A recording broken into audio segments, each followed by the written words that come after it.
राज्यात आज काय घडलं पाहूयात फक्त 90 सेकंदात।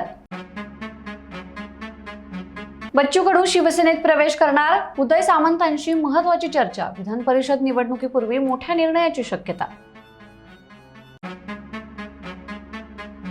राजेंद्र राऊतांना विधान परिषदेची लॉटरी लागणार का? देवेंद्र फडणवीसांचं मोठं वक्तव्य, म्हणाले भाजपामध्ये त्यांच्यासारख्या नेत्याची निश्चितपणे कदरच होईल।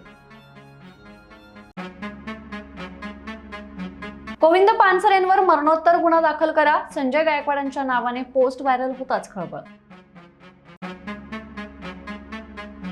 राष्ट्रवादीचे 75 नेते देव पाण्यात बुडवून बसलेत, पण विधान परिषदेवर जय पवारांना संधी मिळणार, अमोल मिटकरींचं ट्विट, पडद्यामागे हालचालींना वेग। सुनेत्रा पवार यांना मोठा दिलासा, 32 कोटींच्या अघोषित उत्पन्नाची कारवाई रद्द, पुराव्याअभावी आयकर विभागाचा दावा फेटाळला। अशोक खरातचा लुटीचा रिंग मास्टर प्लॅन उघड, 5,000ची अंगठी लाखांना विकली, एसआयटी कडून ऑफिसमधून अंगठीची माप आणि धनादेश जप्त।